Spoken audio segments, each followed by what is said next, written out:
There you go. So this one right here is a tool that you can actually connect on make.com. And what this does is it basically goes in and helps you find items, right? And connects them to your store. Instead of you going to AliExpress and looking at trending stuff, you can go into here and basically just click your items and it just imports everything into your store so you don't have to deal with any of that, right? And it's super fast. Oh wait, so it helps you determine what's Trending. like item to sell? Right. I mean, like, there's Overworked, right? We have all these other tools. So again, I'm looking for trending stuff, Yeah. right? So if I look for trending stuff, I'm gonna launch a store that runs for 3 or 4 days. And once that trend drops, I can do two things. I can either shut it down or I can do what? I can Recycle and. You can recycle it and do what with it though? A new product. Exactly. So this product, this helps you scan what's popular? Yes. Okay. Because again, you can go in here and it's just an integrator, right? Like it's just gonna integrate into Shopify. Mhm. You're gonna select what items you want. It will grab all the metadata from that product, throw it into your store. And remember, what does your store actually have? It has nothing. There's no inventory. It's just dropshipping, right? It's just grabbing information and populating your store, right? We can do this in make.com, right? So I can have make.com go in and say every Tuesday, find the 5 trending items, go to DServes, and then populate those items in my store, reformat the site, and then launch the store. What would they be shipping from? Or China, or India, or wherever, right? But again, it's dropshipping. So you just set the price of what you want to charge, right? Oh, okay. That's it. Any questions? Because I've thrown a lot at you. Wow. And this is where automation takes a turn, right? Because we're all used to solopreneur, client, leads, things like that. This is the big stuff. Like this is the stuff you're trying to figure out, like, I want to automate on a bigger scale, right? If I want to do e-commerce automation, and I'm like, I don't want to sit there and go through item. I want AI to go and find all the latest fashion trending products, populate it every Monday morning, and then go in, reformat the site, right? Run my Google ads, run everything else, bring in traction.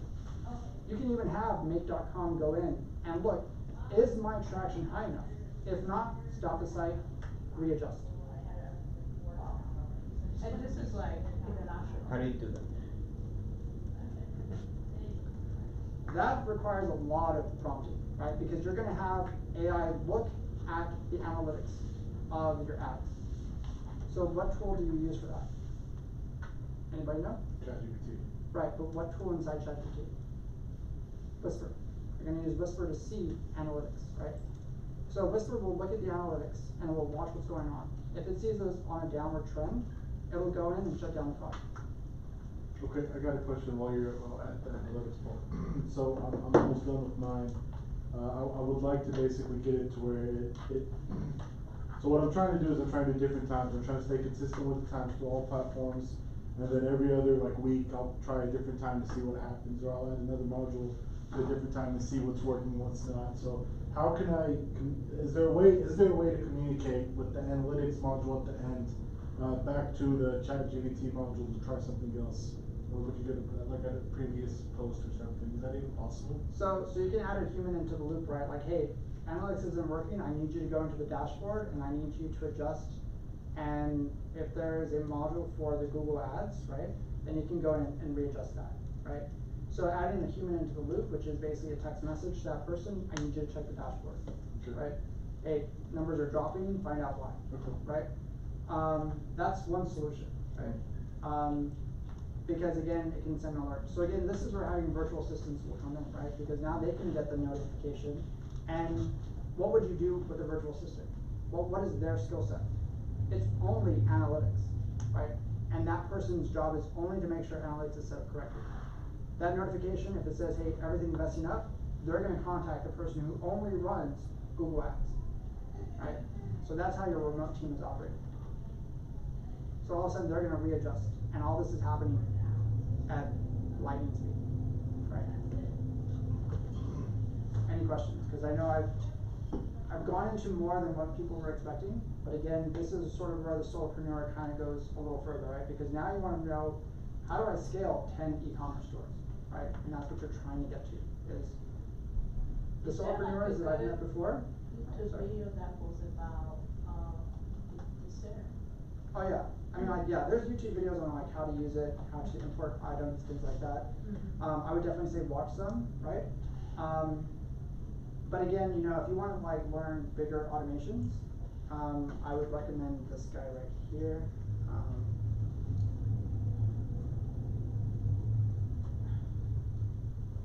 His name is Nick.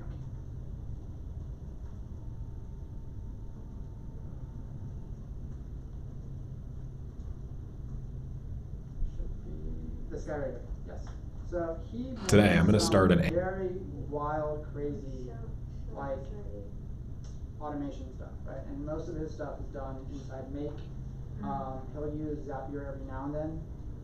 But he kind of shows you like how to go in and make a ton of money using automation, right? And I would definitely say like, yes, watch the video so you can visually see what he's doing. Today, I'm gonna start an AI right? But you can also go in and have AI take a list of playlists and go and be like, hey, what points do I need to learn? What points should I focus on in my business, right? And you can have that conversation, right? Because it can read the transcript, right? And that right there will kind of give you a sense of just like, how do you sort of scale an automation business? Because remember, he gets into automations that are way past 100 modules. So, oh, yeah. So this is where like, if you really want to get into this stuff, watch his videos. I guarantee you, even if you just watch 20 of his videos, you'll be way ahead of most people in automation, right? Because it's just so advanced. But it's really cool like how he basically breaks it down. Like he makes 6 figures a month just doing this stuff. So anybody want to break down how he makes 6 figures a month doing this? Yeah. Yeah. Okay, go, tell me. Courses? What else? YouTube pays? Pretty much, right? Like he only has, how many followers? 202,000 followers, right? Yeah. He makes 6 figures because one, he gets calls from people to have him build stuff for them, right? He does one-on-one consulting, right? So that's expensive in itself, right? He drops the courses, he does all this stuff, he has a newsletter, right? And his You said YouTube channel, only 200,000, is that not a lot? it's not a lot in terms of the social media world, Yeah, but in a space like this, it's pretty considerable. well, you have to remember, 50,000 followers can net you, most people will connect about 80 to 100,000 a month, right? At 50,000. With consulting and courses. Consulting courses, like templates, like one-on-ones, like all kinds of stuff, right? And that's why I always tell you, like, what is the conversion between 1,000 followers and your yearly intake? What is that? 1,000 followers gets you how much a year? 80,000, right? 80,000? 80,000, right? Because 1,000 followers, you have what now? What can you offer in your newsletter? Ads? Eyeballs. Exactly, right? You're selling ad space at that point. How much are you selling your ad space for? Between 500 and 2,000, right? For just 1,000 followers? So How does that work? Like, how do you sell to the? because companies are gonna come to you and be like, hey, your niche is animal products. Yeah. We sell animal stuff. Can we put an ad on your newsletter, Yeah. right? And you're gonna charge $500 a spot, right? And you might have 3 spots on your newsletter that you have only for ads, right? If you've used Beehive, Beehive has your newsletter layout, right? And it'll ask you, what do you want your advertising layout to look like, right? And you can select who your advertisers are for those spots. So now that's one source of income, right? So let's say you fill all spots and they're 1,000 a piece, that's 3,000 a month right there, right? So now you're selling merch, now you're selling courses, now you're selling templates, right? So now you start to see how it gets to 80,000, right? So if I'm making 3,000 a month on just ads times 12, how much is that? There you go. Does he get paid for speaking on YouTube and stuff? Oh, he gets paid a lot, right? Like YouTube pays him very nice checks, right? But it's also the fact that like he's probably been invited to tons of automation conferences and programs and meetups all around the world, right? And remember, even at his numbers, he's probably charging 10,000, 15,000 to go speak, right? What happens if he creates an avatar of himself talking about this? Will He probably YouTube pay does. him? Probably, because he can make another channel that does all that, right? at this level he gets like 10K a gig, like for just speaking. Probably. Interesting. Right. Because of the outreach he can have. Now remember, this guy is nowhere near the Eamon Ghazi level of YouTube stuff, right? Like, do we know Eamon Ghazi here, please? Yes? No. Oh my gosh. Who's that? Jesus. This man is unbelievable. It's so insane, this guy, right? We are living through. You watch his stuff, he just turned, I think, 25. I think I know him. You should. He's very famous. You should. Does he talk about finance also? He talks about finance, Yeah, he talks about I've seen motivation, he him talks about all these in things, YouTube, right? yeah. So here's where it gets interesting. If I wanna go to his mastermind event, how much am I paying for a ticket? 1,000, 10K. Bro, come on. It's like 50, you know? 20? Come on. 50? 100? It's a minimum of 75K a person. To go to his talk? His mastermind. What? And it sells out like that. But then this is the pyramid scheme. Because otherwise would we exponentially grow, everyone goes to this masterclass, comes out, makes millions, makes I his think own we're about to masterclass. have, look, he's about to explode. He's providing value, he's charging $7,000, he's providing a tremendous amount of value to these people to be paid. Yeah. 75. This doesn't just charge $75,000. $100,000, who gives a shit? The idea is, this guy is obviously giving these people something, Absolutely. you know? 100%. And it's worth $100,000 to them, so. But then if you can get the traction, if you would ask those like 1,000 visitors who have invested this 75K after 1 year, who have made the million, this would be probably not 1,000, because otherwise it would be an economic explosion if you. I mean, want that. remember, there are people before him that do even more, right? Yeah. No, Like, what's the next level after this, right? Because everybody keeps talking about this guy, and he's like, he just dropped the book and all this stuff, and he does gyms and all these things, and motivation, right? And look how much money he makes a month, right? And you have young guys who are just like, can I please have just 10 minutes of your time? He's like, sorry, it's not worth it, right? And he just makes so much money, right? But again, he's nowhere near the level of like what a Bill Gates or whoever the other guy is, you know? But still. But this is what YouTube does, right? Like, this is why I tell people to use social media, and no matter how many times I say it, guess how many people listen to me? Nobody listens, But right? wouldn't you try to maybe start by leveraging your expertise, like your niche? But that's the point of social media, right? Like, how many times have you watched TikTokers just post a very simple video like, hey guys, guess what, I discovered this today, if you do this, it'll help you with this, and if you want more information, go click the link down below. 30 seconds, right? And you've seen plenty of those, right?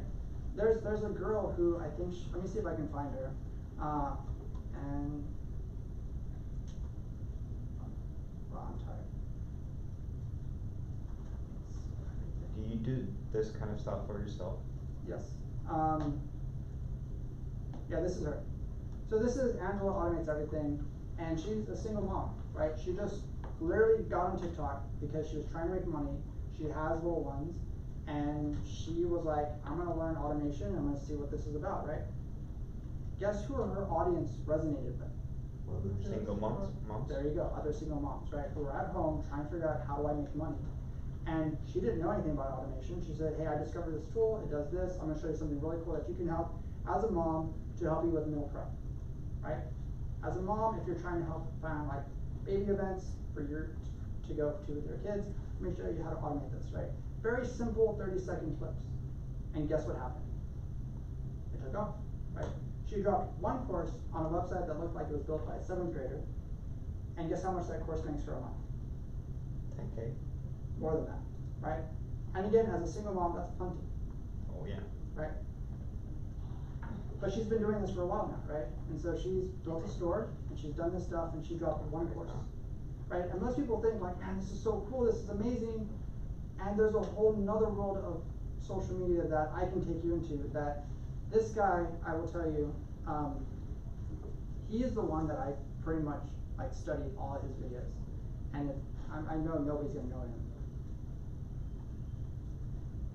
So this guy right here, if you go back and really just dedicate your life to just watching his videos, you will be so far ahead of most people, right?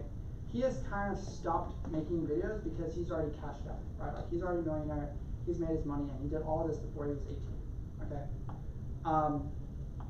But he built a following on dropshipping, right? He came in, he was super poor, his family was very poor, and he hated being poor. And he's like, how do these guys on YouTube do it? And he sat down and he watched video after video after video about e-commerce, and he just practiced and practiced and practiced, right? And then he went and made his own course. And then while he was making his own course, he posted YouTube videos over and over and over again. And all of a sudden, that course he dropped, which was one course, was making him 80K a month, right? Because everybody saw him doing so well on his videos, right? He has 1 million+ subscribers with just 17 videos. It's kind of interesting. Actually, he's cut his videos. Oh, okay, gotcha. Okay, like he's gone back and refined a lot of stuff, right?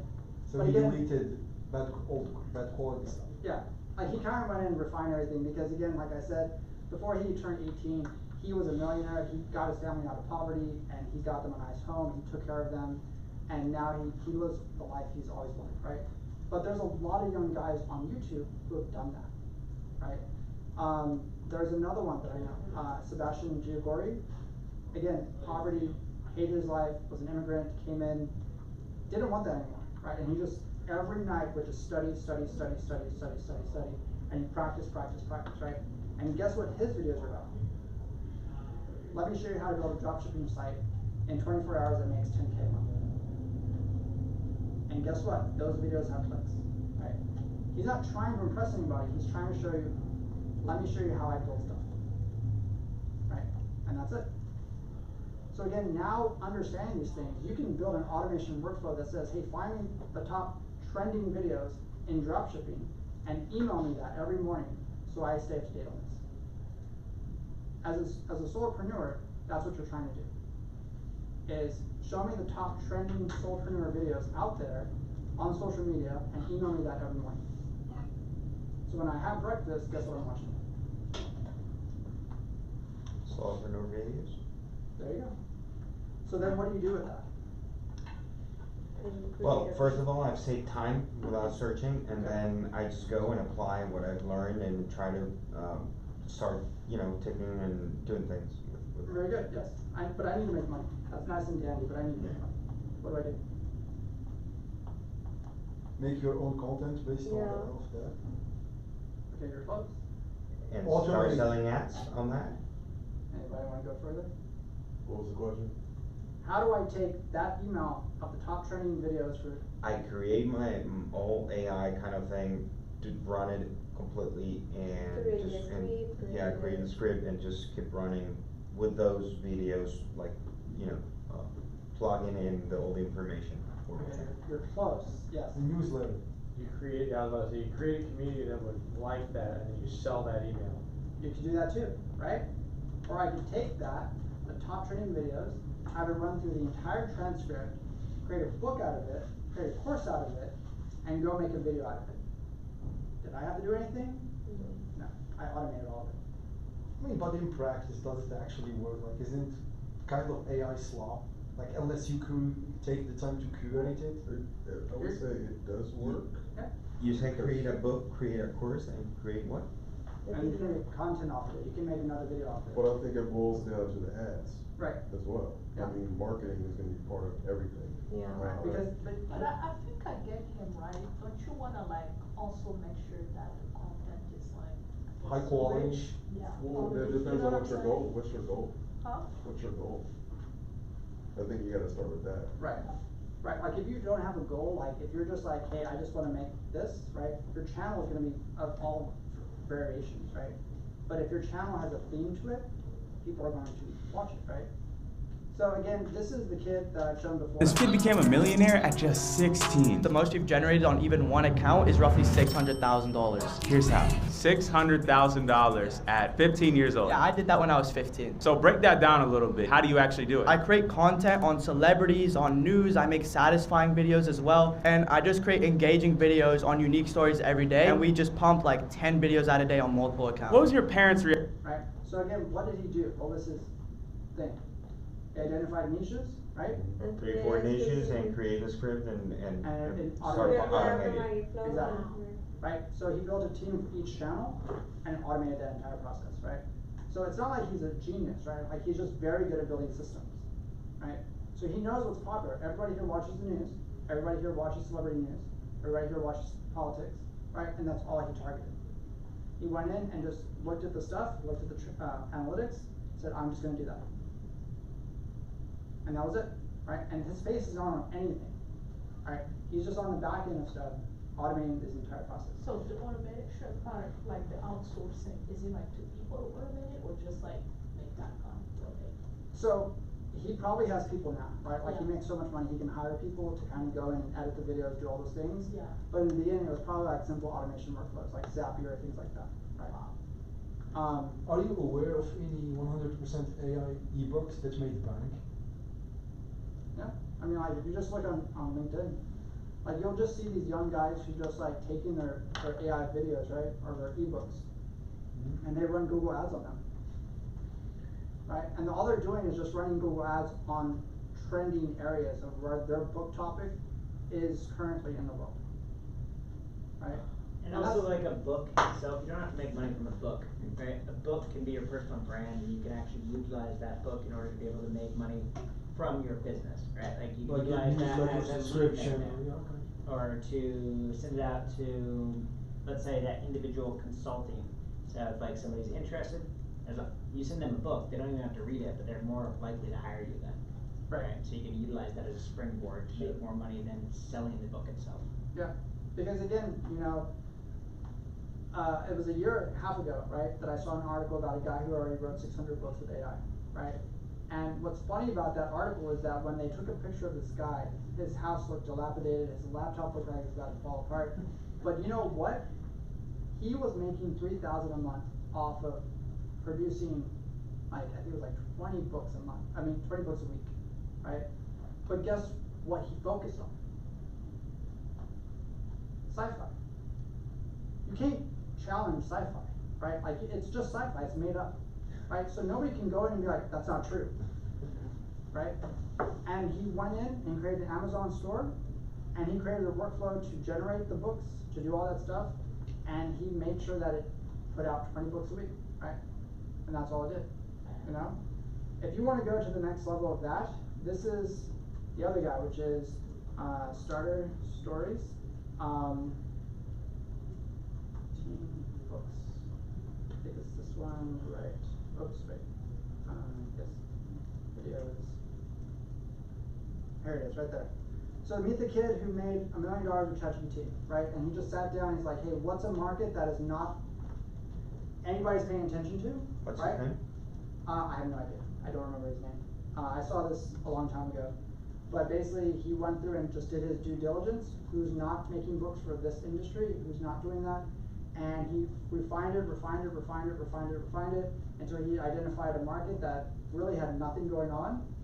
And he says, that's the market I'm going to focus on. I'm going to focus on putting out 30 books a week. And it was a simple strategy. Keep the pricing between $2.99 and $6.99, and keep the books between 30 pages and 60 pages. And that was it, right? So guess what his market he found was? Women 55 and up, because nobody was paying attention to them. Right, so what were his book titles? How not to get injured while gardening, right? Simple, at-home yoga exercises to do that reduce injury, right? Anti-inflammation meals to take every week. Very simple stuff, right? And within month 7, 8, he had $1 million in revenue. And that was it, right? But he automated that. He's about to explode. I mean, it's up to understand why people, I mean, ultimately, Do you need books? I'm not, if you have this question, why not enter into GPT and you get those 50 yoga lessons that But they you know, have, so. ChatGPT, those people What? don't know ChatGPT. So I think even in my generation, this Right. has So appeared here's- that there is something out there. So here's the part that, because I've been doing this for so long, that I pay attention to, and that is, no matter how many times I've explained this stuff, it's this is cool, this is great, this is awesome, and then you go home and do what? I get back on Netflix. It's all about action. You go Right, like, Netflix. what happened just recently about Alex Bank, who put out a blog post, about what is the number one factor that makes people different from those who want to succeed and don't, right? Execute. Like But at say what what you're level? gonna do and. Consistency. And do Okay. it. So this was the article that he wrote that got a ton of attention. And it basically says, do too much. So let me explain to you what he means by that. He says, I often look at successful CEOs and wonder, how did they do it, right? As his company grew, I learned on the job and come to realize that leaders of great organizations never just do it, they overdo it, right?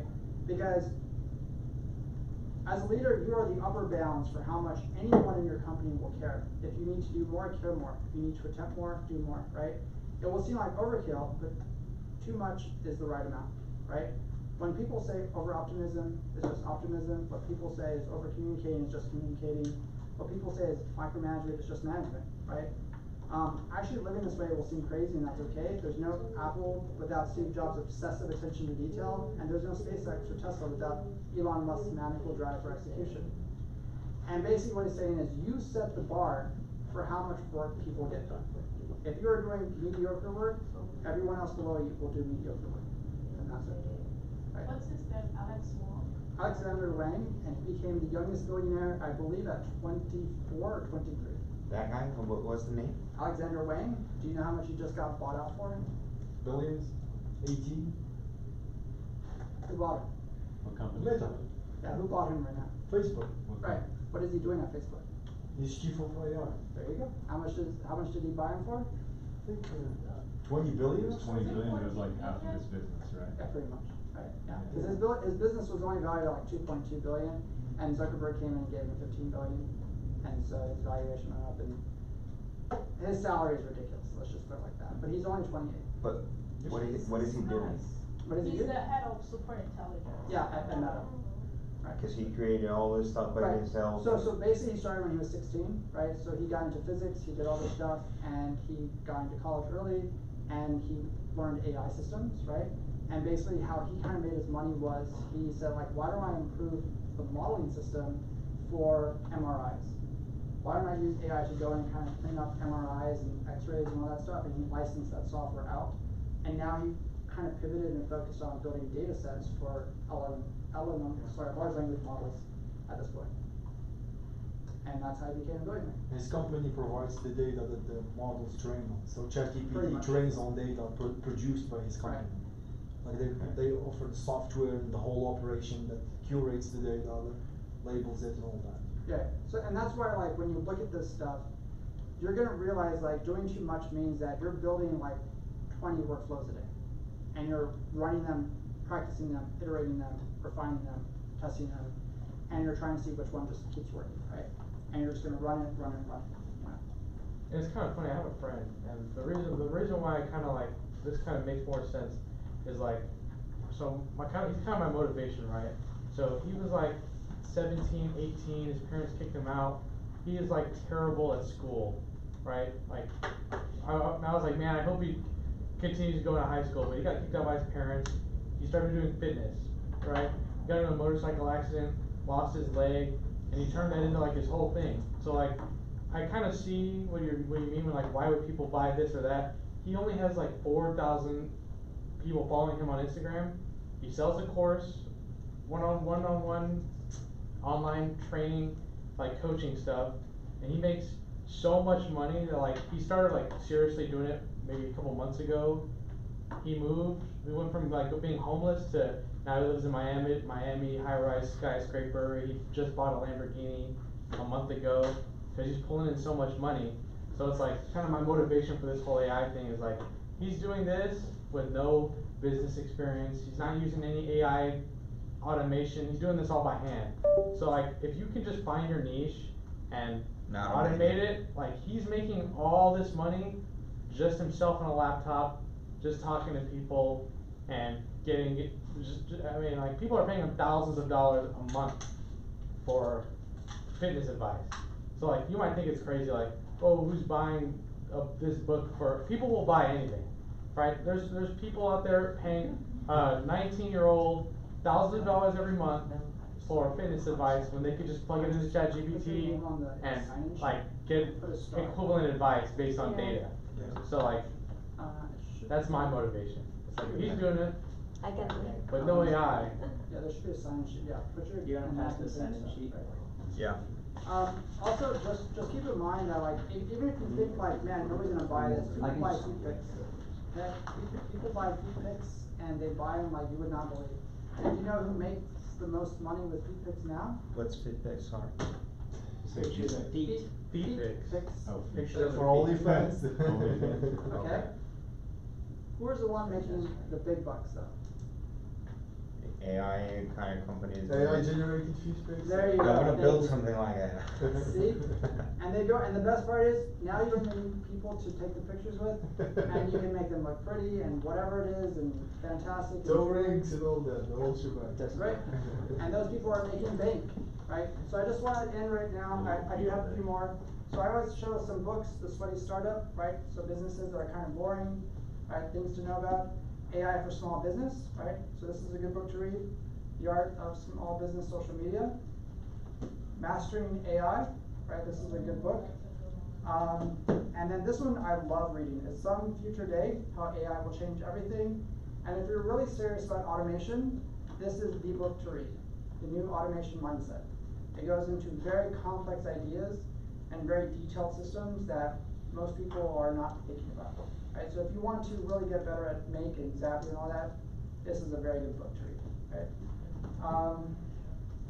And then, if you want more time with me, I believe, yeah, there's my calendar link, or if you want to shoot me an email, I can also send it to you. We do have about maybe 15 more minutes in the room if you all want to network, kind of talk, things like that.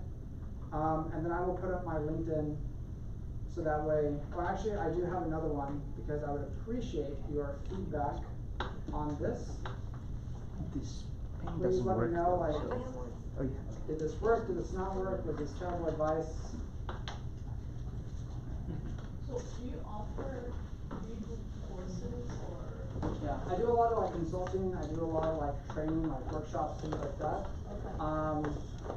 Thank you so much for coming.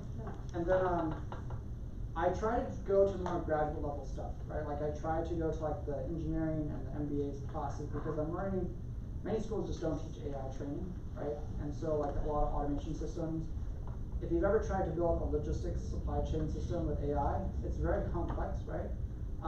But they're not even teaching that at an MBA level, which is crazy, right? They're not even teaching students how to build physical AI, like products that are physical with AI, right? What are they learning, right? They're learning the theory. They're learning theory, and they're realizing they graduate and then they have nothing to ground them for a job, right? Because right now, it's so hard to get a job. You know? And that's my LinkedIn, if you want to connect on there. But I hope you got something from this. Yeah. I know we went way more than what we did, and I still have like 30 other slides to cover, which we never got to, and that's okay. Because you probably got way more out of that. But again, practice with automation, go practice with Make, and go watch videos on scammers, because I guarantee you will get way more ideas watching how they execute than watching somebody who's like, I'm gonna take 8 months to raise $10 million, and like, why? Like, I'm gonna go sign up for pitch competitions and maybe get $10,000, why? Right? So, but as always, I appreciate your time, thank you so much for coming. We got the room until about 8:30 or so if you want to network and talk, but if you have to go, I know it's already late. But again, this is every 4th Monday, and we'll see what happens for October. Thank you. Anybody needs Thank a Yeah, card? thank you. Yeah, please, and if you want want the slides, basically yeah. start by your names. Sign up. Thanks, Chris. Yep, thank you.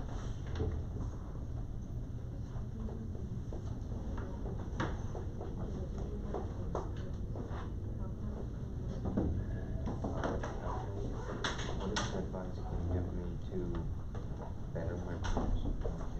Just be similar people and getting information and or by good or They- kind of a little bit. They do a little bit of both, right? But they like their N8N just because it's cheaper, right? They charge per workflow, and you can just do your own self-hosting, right? So then you can kind of go in and have Rubrik kind of go through and be like, hey, build out a little automation that connects with you, right? So that automation can work in tandem with the app or website. I feel like the end but so gateway goes to by good. Oh yeah, absolutely, absolutely. They love their Wi-Fi. I heard that, and Yeah. that was the thing about even company level, like, if you have too many people building I think my problem is, workflows, like you were saying like from a before, CTO a bunch of stuff. perspective, like, Yeah. oh no, you just have to, it's just a waste of, replicating things and checking for, No, it is. No, I mean, I like, think it's how to figure it out. Yeah. Kind of like you mentioned, you have teams, you should outsource things. Yeah. Cause I just got to the point where it was like, I just wish I made an email. I mean, for a solopreneur, it was,